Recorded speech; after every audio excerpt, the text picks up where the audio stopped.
যে জিনিসটি মানুষ বিশেষ করে বর্তমান সমাজের অধিকাংশ যুবক ভাইরা এই পাপটির সাথে জড়িত। অনেক যুবক ভাই জানে যে এটা পাপ, এরপরও বাজায়। অনেক যুবক ভাই জানে এটা পাপ, পাপের কাজ, কবিরা গুনাহের কাজ, তারপরও এই যুবক ভাইরা বিবাহ বাড়িতে না বাজাইলেই যেন বিবাহ বৈধ হয় না। এরপর অনেক যুবক ভাই জানে যে এটা জেনে না জেনে অনেক যুবক ভাই বাজায় নিজের মনকে তৃপ্তি দেওয়ার জন্য, নিজের আত্মাকে তৃপ্তি দেওয়ার জন্য।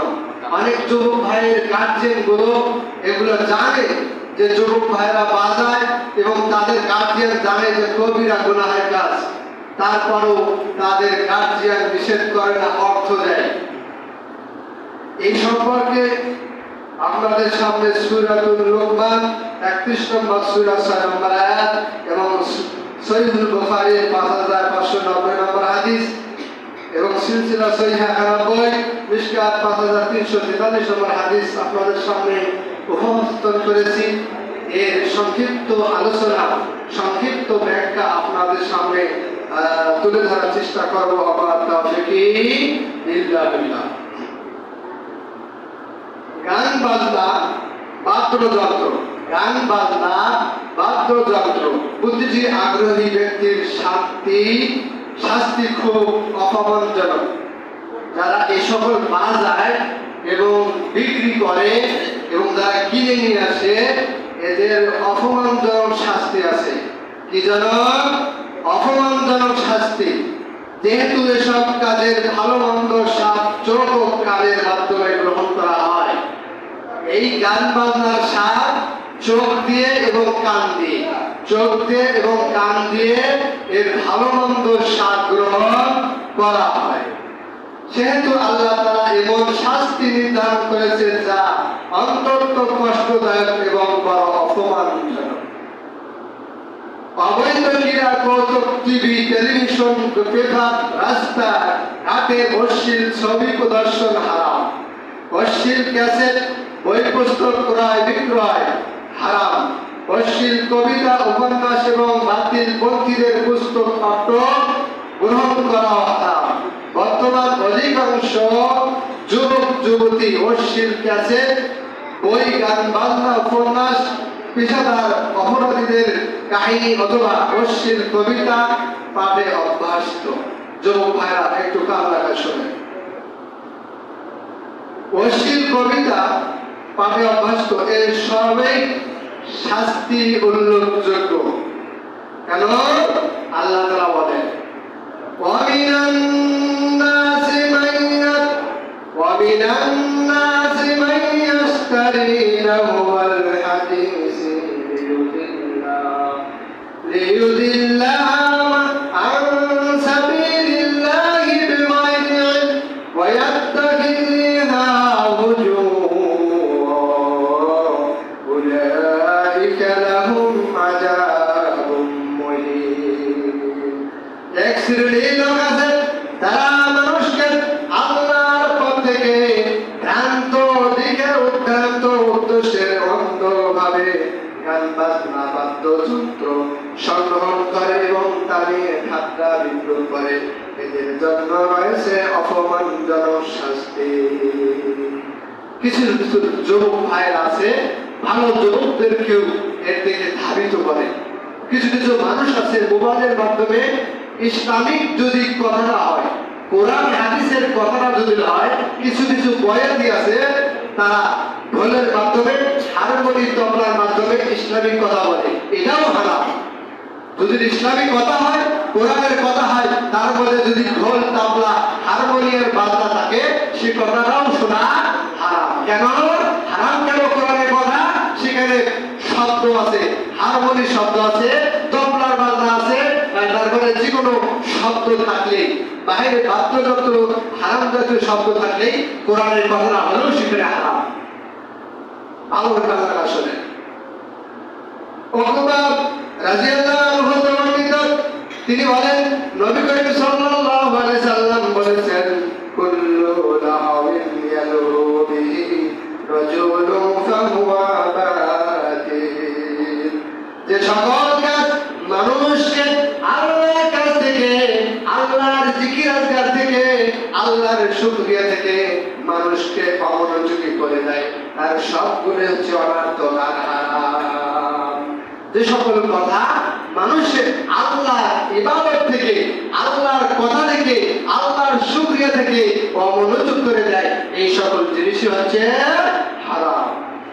এরপর আসেন আন আবি মালিক আশআরী রাদিয়াল্লাহু তাআলা আনহু বলেন, তিনি বলেন قال رسول الله صلى الله عليه وسلم রাসূল সাল্লাল্লাহু আলাইহি ওয়াসাল্লাম বলেন, لا يكونن من أمتي أقوم يستحلون الحرى والحرير والخمر والمعازيم। আবু মালিক আশআরী রাদিয়াল্লাহু তাআলা তিনি বলেন, রাসূল সাল্লাল্লাহু আলাইহি ওয়াসাল্লাম বলেন, রাসূল অবশ্যই আমার পরে এমন কিছু লোক আসবে যারা জিনা, রেশম, নেশাদার দ্রব্য, গান বাজনা, বাদ্যযন্ত্রকে তারা হালাল মনে করবে।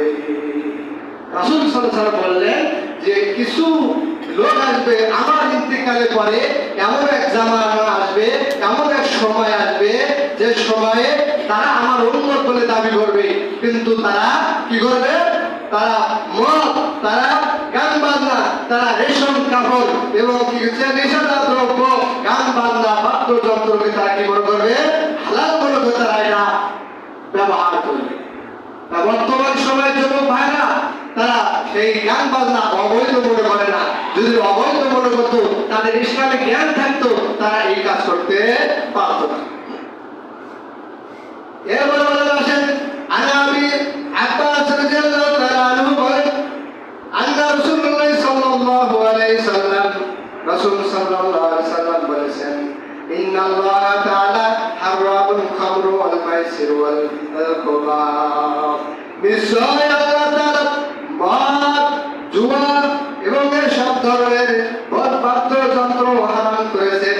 পত্র হাদিস থেকে জানা গেল, এই হাদিস কি বলতেছে যে মদ, জুয়া, যারা মদ খায় এটাও হারাম, যারা লুডু খেলে, ক্যারাম বোর্ড খেলে এবং মোবাইলে পাবজি, ফ্রি ফায়ার, এই সবই যত সব খেলা আছে, বাজি ধরে খেলানো হয়, এই সবই হারাম। এবং কি বাদ্যযন্ত্র হচ্ছে হারাম। এই হারাম আপনি নিজে পাপ করতেছেন এবং আরেকজনকে পাপ করাচ্ছেন। এই হাদিস আবু দাউদ 3696, মিশকাত হাদিস 4503। এরপর আসেন আন আবি উমামা রাদিয়াল্লাহু তাআলা আনহু قال رسول الله صلى الله عليه وسلم, আবু উমামা রাদিয়াল্লাহু আনহু বলেন, রাসূল সাল্লাল্লাহু আলাইহি ওয়াসাল্লাম বলেছেন, লা তাবিউল ফাইলাতি ওয়ালা তাশতারুহুন্না ওয়ালা তুআল্লামুহুন্না ওয়াসামুনুহুন্না হারাম। তোমরা গায়িকা নর্তকীদেরকে ক্রয় বিক্রয় করো না, তাদের ক্রয় করানো করো না, তাদের গান বাজনা, বাদ্যযন্ত্র শিখিও না, তাদের উপার্জন হারাম। এই হাদিস থেকে বোঝা যাচ্ছে এই হাদিস গান বাজনা যে কোনো মাধ্যমে হারাম করা হয়েছে। কাজেই সিনেমা, যাত্রা, ভিসিডি, থিয়েটার আর যত মাধ্যম আছে সবই এসবগুলোর ব্যবসা হচ্ছে হারাম। এখন আপনার দোকানে, আপনি চার দোকানে চা বিক্রি করেন, পান বিক্রি করেন, রুটি বিক্রি করেন, এক কথা হালাল বৈধ পন্থায় ব্যবসা করেন, সেখানে টিভি রেখে দিয়েছেন, কি 14-20 ইঞ্চি টিভি রেখে দিয়েছেন, ডিশের লাইন রেখে দিয়েছেন, সে ডিশের লাইন লাগা দিয়েছেন, চালু করে দিয়েছেন, একটার পর একটা খারাপ অশ্লীল ছবি আসতেছে, গান বাজনা বাজাচ্ছেন, ছবি দিয়েছেন, ছবি দেখে দেখে যাত্রীরা মানে ক্রেতারা চা খাচ্ছে আর গান দেখতেছে। তাহলে আপনি এই হালাল ব্যবসাটা কি করলেন? হারাম করলেন। ছবির দেখায়া অশ্লীল পণ্য, অশ্লীল ছবি, গান বাজনা দেখায়া আপনি চা বিক্রি করাটা আপনার জন্য হারাম। দেখো আপনি বই দোকানে দেখে আপনি করবেন। রাসূল সাল্লাল্লাহু আলাইহি ওয়াসাল্লাম বললেন যে দোকানে হালাল যারা ব্যবহার, কি কম্পিউটার দোকানে গান বিক্রি করা হয় মেমোরিতে, এই ব্যবসাও হারাম। যারা ক্রয় করে নিয়ে এসে বাজায়, এও হচ্ছে হারাম। বাজানো, বিক্রি করো আর কিনা, দুটোই হচ্ছে হারাম। তাহলে যে সকল ভাইরা চার দোকান করেন এবং পান বিড়ি সিগারেট বিক্রি করেন, এই দোকানে যদি টিভি রেখে এই সকল অশ্লীল দেখাপড়া ছবি দিয়ে যদি আপনি হালাল বস্তু বিক্রি করেন সেটাও আপনার জন্য হারাম। এই হারাম খেয়ে আপনার ইবাদত আল্লাহ তাআলা কবুল করবেন না। আল্লাহ তাআলা আমাদেরকে এই সকল হারাম থেকে বেঁচে থাকার তৌফিক দান করুন। আমিন। এরপর আসেন আন-নাফি' আল-সামি' ইবনে ওমর রাদিয়াল্লাহু আনহু বর্ণিত মিসারাতুন ক্বালা ফারাযা ইসবা'াতিন আলা উজুলাইনি ওয়ালা আন তারিকি ওয়া ক্বালা লি ইয়া নাফি'ু হাল তাসআউ। নাফি' রাদিয়াল্লাহু আনহু কথা ইবনে ওমর রাদিয়াল্লাহু আনহু বর্ণিত বাদ্যযন্ত্রের শব্দ শুনে ফেলে তিনি তার দুই আঙ্গুল এই নাফে এবং তিনি বর্ণনা করতেছেন একদিন এক রাস্তা দিয়ে এক বাজার দিয়ে এই হযরত ইবনে ওমর রাদিয়াল্লাহু আনহু হেঁটে যাচ্ছেন। হুট করে তার কানে গান বাদ্যযন্ত্রর শব্দ আসলো। তখন তিনি কি করলেন, দুই শাহাদাত আঙ্গুল কানের ভিতরে এভাবে ঢুকিয়ে দিলেন। দুই কানে যখন আমি কথা বলতেছি দুই কানে আঙ্গুল ঢুকালে কিছু শুনতে পাবে না। যাবে শোনা? শোনা যাবে? যাবে না। তাহলে এই সাহাবী কি করলেন, ইনি একজন খলিফা, তিনি কানে হাত ঢুকিয়ে দিলেন। কি দিলেন? কানে হাত ঢুকা দিয়ে অনেক দূর চলে গেলেন। যা বললেন, নাফে' এখন কি কোনো শব্দ পাওয়া যাচ্ছে? কোনো শব্দ শোনা যায়? নাফে' রাদিয়াল্লাহু বললেন, না, কোনো শব্দ শোনা যায় না। তখন তিনি কান থেকে হাত সরিয়ে দিলেন। এরপরে তিনি বলতেছেন, এটা কেন বললেন? নাফে' বলতেছেন, এটা কেন বললেন? তিনি বলতেছেন, ইবনে ওমর রাদিয়াল্লাহু বললেন যে আমি রাসূল সাল্লাল্লাহু আলাইহি ওয়াসাল্লামের সঙ্গে ছিলাম, রাসূল সাল্লাল্লাহু আলাইহি ওয়াসাল্লাম কোন এক বাজার দিয়ে যাচ্ছে, তখন রাসূলের গান বাজনা ছিল। তার গান বাজনা শুনে রাসূল সাল্লাল্লাহু আলাইহি ওয়াসাল্লাম কানে হাত ঢুকিয়ে দিয়ে অনেক দূর চলে গেলেন। যাওয়ার পর বললেন, ওমর, এখন কি গান বাজনা শোনা যায়? ওমর বলছেন, ইয়া রাসূলুল্লাহ, শোনা যায় না। তখন রাসূল সাল্লাল্লাহু আলাইহি ওয়াসাল্লাম কান থেকে হাত বের করে দিলেন, হে যুবক, আমি তোমাকে বলতে চাই, তুমি সেই রাসূলের উম্মত, তুমি সেই জাতি, তুমি সেই রাসূলের উম্মত, সেই রাসূলের তুমি শ্রেষ্ঠ উম্মত। আর সেই উম্মত হয়ে যে রাসূল কানে হাত ঢুকায় দিয়ে গান বাজনা যে শরীর অনেক দূরে কান থেকে বের করলেন, আর হে যুবক, তুমি সেই ছবি, সেই গান অশ্লীল কাছে তুমি হেডফোন কানে দিয়ে শুনতেছো, তোমার পরিস্থিতি কি হবে? যুবক ভাইরা, গান লাগান ভালো করে, কানে হেডফোন দিয়ে শুনতেছেন। আল্লাহ তাআলা পারলে আপনাকে গানটা বদলি করে দিতে পারত, দেবে না। আল্লাহ তাআলা পরকালে আপনাকে কানের ভিতর সীসা ঢালা গরম পানি দিবেন, ঢালবে, আবার গান করে যাবে, আবার ঢালবে। এটা তোমার জন্য কাল কিয়ামতের মাঠে শাস্তি হবে। তারা গান বাজনা বাদ্যযন্ত্র শুনবে, তাদের কানে আল্লাহ তাআলা সীসা গরম করবে, করে করে তার কানে ঢেলে দেবে, কান ভর্তি করবে, ভিতরটা জোরে করে সারকার হয়ে যাবে, আবার তাকে আবার কানের ভিতরে আবার ঢালা হবে।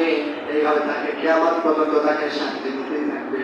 কারণ সে নিজে পাপ করেছে এবং অন্য কেউ পাপ করেছে। আর বর্তমান সমাজে তো বিবাহ বন্ধন এবং বিশেষ করে একটা শীতের মৌসুম আসে, সে সময়ও ছেলে যুবকরা পিকনিক খায়, গান বাজনা বাজায়। আবার দুই ঈদ আসে, এই যে ঈদুল ফিতর গেছে, ঈদুল ফিতরের সময় কত যুবক এবং মাইক্রো অটো সিএনজি ভাড়া করে নিয়ে ঢুক করে সারা দিন 24 ঘন্টা ভাগানি বাজাতেই থাকে।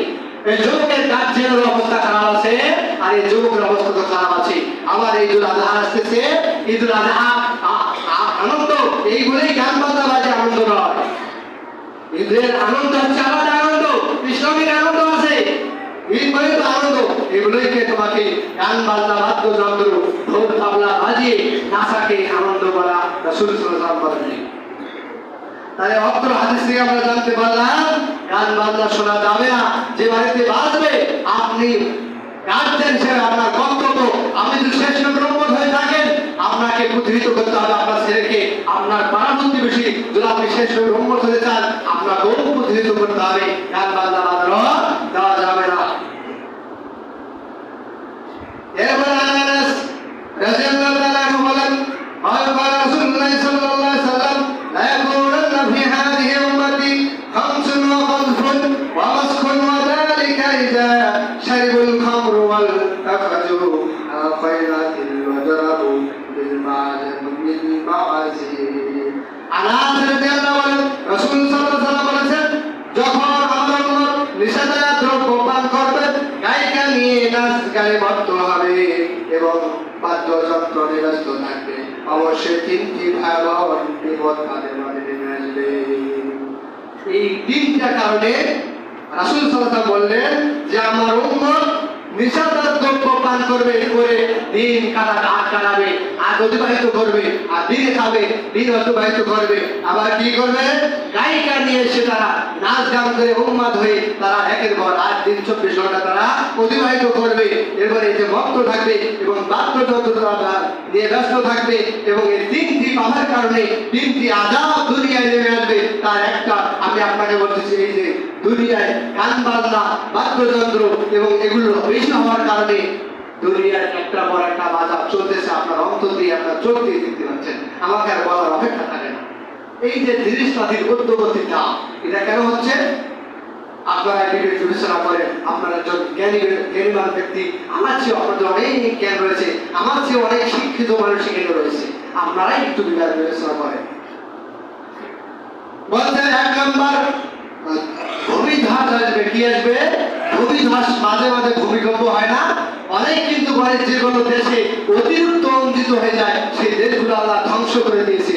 আপনারা ইউটিউব ফেসবুকে দেখেছেন, অনেক যুবক ভাইরাও দেখেছেন যে অনেক দেশ আল্লাহ তাআলা ধ্বংস করে দিয়েছে, নষ্ট করে দিয়েছে, ওই জাতিকে একদম নিঃস্ব করে দিয়েছে। যদি আপনারাও নিঃস্ব হতে চান তাহলে এগুলো অতিরঞ্জিত করবে, আর যদি নিঃস্ব হতে না চান, আল্লাহর আযাব থেকে বাঁচতে চান, তাহলে আপনার অন্তর এলাকায়, আপনার এই সমাজে কোনো যুবক যুবতী যেন এই সমস্ত জিনিস করতে না পারে, সাবধান। ২ নম্বর, ওপর থেকে যে কোনো জাতির পক্ষ থেকে জুলুম অত্যাচার চাপিয়ে দেওয়া হবে, উপর থেকে অথবা কোনো জাতি থেকে। জাতি মানে সরকার, রাষ্ট্র থেকে, কোনো জাতি থেকে জুলুম চাপিয়ে দেওয়া হয় নাই, চাপিয়ে দেওয়া আছে। এই যে আপনার উদ্যোগতি কেন দাম একের পর একটা দাম উদ্যোগতি যাচ্ছে, এটা কি জাতি থেকে আপনার চাপ আসতেছে না? আপনার মানুষ, আপনার রাষ্ট্র থেকে আপনার দিন দ্রব্য বাড়তেছে, কারো করার কোনো কিছু নাই। আছে আপনার করার কিছু? এটা আল্লাহর পক্ষ থেকে এটা একটা আযাব। ৩ নম্বর, অনেকের পাপের ধরনের আকার আকৃতি বিক্রি করা হবে। মানুষের আকার আকৃতি, চাল চলন বিক্রি হয়ে যাবে। মানুষ আর মানুষ থাকবে না, মানুষের আকার হবে কুকুরের মতো, শেয়ালের মতো। মানুষের আকার এগুলি, আপনি মানুষই থাকবেন, আপনার আচার, চাল চলন, কথাবার্তা সব হবে পশুর মতো। এটাই বলা আছে আকৃতি বিক্রয় করা হবে। এইসব কথাগুলো মূল কারণ 3টি। ১ নম্বর মদ পান করা, ২ নম্বর গায়িকা নিয়ে নাচ করা এবং গানে মত্ত থাকা, খাদ্য বাদ্যযন্ত্র অতিরঞ্জিত ভাবে হওয়া।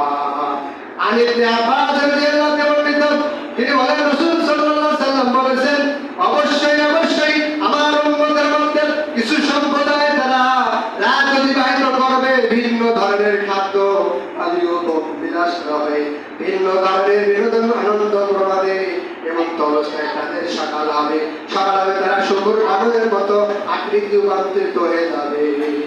এই হাদিস দ্বারা প্রতিমান হয় যে এক শ্রেণীর লোক, অর্থশালী মানুষেরা নানান ধরনের মদ ও পানীয় ব্যবস্থা করে অতি ভোগ বিলাসায় তারা দিন রাত অতিবাহিত করবে। যারা বড় লোক তারা গান বাজনায়, তারা গায়িকা তো থাকে, আবার মদ, বিভিন্ন পানি আছে বাংলাদেশে বিক্রি হয়, বিভিন্ন পানি আছে, এই পানির নামেও কিছু মদ বিক্রি করা হয়। এই মদটার নাম থাকবে অন্য, কিন্তু মদ বলা হবে না। এর মাধ্যমে হবে নায়িকা, মদ, বাদ্যযন্ত্র, এ ধরনের লোকেরা শুকুর বানরের পরিণত হবে। হয় তাদের আকৃতি শুকুর হবে, না হয় তাদের বানরের মতো হবে, অথবা তাদের হালাল হারামের বিবেচনা থাকবে না। মানুষ ঠিক থাকবে, অথবা তাদের হালাল হারাম বিবেচনা করবে না। এজন্য নবী করিম সাল্লাল্লাহু আলাইহি ওয়াসাল্লাম বলেছেন, তাদের শুকুরের সাথে তুলনা করেছেন, তাদের চালচলন হবে বিজাতীয়, মতবাদ মত, অর্থাৎ তাদের স্ত্রীরা বিজাতিদের মতো নানা পোশাক পরবে, আর এদের কাছে যেটা হবে সাধারণ খাদ, এদের বাড়ি হবে কুকুরও ভিন্ন ধরনের মূর্তির পরিপূর্ণ। এই হাদিসটি বলা যাচ্ছে, যারা এই সকলে মত্ত থাকবে, আপনি গান বাজারে মত্ত, কিন্তু আপনি মানুষ, আপনার স্ত্রী পর্দা করবে না, আপনার মেয়ে পর্দা করবে না, তারা পর্দাকে তারা জিনার কাজ করবে, তারা জিনাকে জিনাই মনে করবে না, এটা তারা হালাল মনে করবে। সেটা হচ্ছে যে তারা তাদের বাড়ি ঘরে থাকবে মূর্তি দিয়ে ভরপুর। তাই তাদের বানরের সাথে তুলনা করা হয়েছে, কারণ তারা বিজাতীয় অনুকরণ করে। এই সকল মুসলমানের বাচ্চারা কি করবে? বিজাতীয় হিন্দু, বৌদ্ধ, খ্রিস্টান, বেতর, ধুম দাওয়াই, এদের যে চাল চলন, এদের চাল চলন আপনি মুসলমানের ঘরে আছে কি নাই? আছে কি নাই? আপনার হিন্দুর ঘরেও যে চাল চলন, আপনার ঘরেও সেই চাল চলন। তাহলে তাদের আকৃতি বিকৃতি হয় নাই, তাদের চাল চলন কি তাদের মতো বিজাতীয় হয় নাই? আপনি হয়েছেন, আপনার অন্তর দিয়ে একটু বিবেচনা করেন। এরপর হচ্ছেন আবু মালিক আশআরী বর্ণিত, তিনি বলেন নবী সাল্লাল্লাহু আলাইহি ওয়াসাল্লাম বলেছেন, আমার কিছু উম্মত মদ পান করবে, তারা মদের নাম রাখবে ভিন্ন, তাদের নেতা গায়িকা বাদ্যযন্ত্রদের সম্মান করবে। আল্লাহ তাআলা তাদের ভূমিকম্পের মাধ্যমে মাটিতে ধসিয়ে দেবেন এবং তাদের বানর বা শুকুরের পরিণত করবেন। হাদিসে বলা গেল যে মানুষ বাদ্যযন্ত্র মদ পান করবে, বাদ্যযন্ত্র গায়িকাদের মেয়েকে নাচাবে। কিছু কিছু সময় আসে স্কুল মাদ্রাসায় কিছু অনুষ্ঠান হয়, শিক্ষক হচ্ছে বাবার সমতুল্য, শিক্ষক সামনে বসে থাকে, মেয়েকে যুবতী মেয়েকে মাথায় কাপড় নাই, বুকে ওড়না নাই, জামা পরে বেশ সুন্দর কবরে খিচে ওড়না খিচে বেশ সুন্দর গান গাওয়াচ্ছে, নাচাচ্ছে, নাচায় কি নাচায় না বলবে না। কিছু কিছু স্কুলে অনুষ্ঠান হয়, সেখানে বড় বড় নেতা বসে থাকে, এমপি, মন্ত্রী, চেয়ারম্যান, মেম্বার বসে থাকে, ভাইস চেয়ারম্যান বসে থাকে, বাবাও বসে থাকে, বাবাকে রাখা নিয়ে দেখানো হয়, দেখেন আপনার মেয়ে কত সুন্দর গান গাইতে পারে, নাচতে পারে, আপনার মেয়ে ফার্স্ট ক্লাস মেয়ে, আপনার মেয়ে ফার্স্ট ক্লাস মেয়ে। আহারে বাবা, আপনার সন্তানকে আপনি কোন দিকে ঠেলে দিয়েছেন, আর বর্তমান শিক্ষা ব্যবস্থা এতই খারাপ হয়েছে। এরপরে বলছেন রাসূল সাল্লাল্লাহু আলাইহি ওয়াসাল্লাম তার সাহাবা রাদিয়াল্লাহু আনহুম, নবী করিম সাল্লাল্লাহু আলাইহি ওয়াসাল্লাম বলেছেন, আমি সবচেয়ে যাদেরকে নিয়ে বেশি ভয় করি তারা হচ্ছে নেতা, আর দ্বিতীয় শ্রেণীর যাদেরকে নিয়ে ভয় করি তারা হচ্ছে এক শ্রেণীর এক শ্রেণীর নেতা আর এক শ্রেণীর হচ্ছে আলেম। ওই শ্রেণী আমার উম্মতের মধ্যে কিছু লোক মূর্তি পূজারী করবে, তারা অতি শীঘ্রই আমার উম্মতের কিছু লোককে হিন্দু বিজাতীয়দের সাথে মিশে যাবে। পত্র হাদিস থেকে যেগুলো আমরা কথা বুঝতে পারলাম, আমরা মুসলমান নই, মুসলমান নাই নাম থেকে আমরা কাটা গিয়েছি। আপনার বাড়ির আচরণ, চাল চলন সব হিন্দু বিজাতীয়দের মতবাদের আদর্শের সাথে আমরা চলাফেরা করতেছি। আমরা এই সকল আমরা যদি শেষ নবীর উম্মত হতে চাই, শেষ নবীর শাফায়াত পেতে চাই, তাহলে আপনাকে এই সকল অন্যায় অপরাধ থেকে ফিরে আসতে হবে, নইলে আপনার পরকাল খারাপ আছে, আপনি দুনিয়াতেও শাস্তি পাবেন, পরকালেও শাস্তি হবে। বিশেষ করে যুবক ভাইদেরকে বলবো, ও আমার যুবক ভাইরা, আমরা যদি অন্যায় ও অশ্লীল ব্যবহার কাজ থেকে দূরে সরে থাকি, কেউ আপনাকে ঠেকাবে না। আর আপনি যদি অন্যায় অপরাধ কাজ করেন, তাও আপনাকে বাধা দেওয়া কেউ নেই। আপনার যুবক ভাই, তোমার অন্তরকে, নিজেকে, আত্মাকে, নিজের নফসকে জিহাদ করতে হবে, নিজেই নিজের নফসের সাথে জিহাদ করতে হবে, জিহাদ করে ভালো পথে ফিরে আসতে হবে। আল্লাহ তাআলা আমাদেরকে, বিশেষ করে যুবক ভাই এবং আমাদের যারা বয়োবৃদ্ধ আছেন, তাদের সকলকে আল্লাহ তুমি হিদায়াত দান করো। বিশেষ করে আল্লাহ আমার এই অত্র সমাজে, এই মাগুরা মুন্সিপাড়া আহলে হাদিস সমাজের যারা নিজেকে আহলে হাদিস দাবি করে, নিজেকে মুসলিম দাবি করে, তোমার শেষ নবীর উম্মত দাবি করে, আল্লাহ সকলকে আমাদেরকে হিদায়াত দান করো। আমিন। আল্লাহ যেন এই সকল অন্যায় কাজ থেকে সরে থাকতে হবে, আল্লাহ তুমি সেই তৌফিক দান করো। আমিন।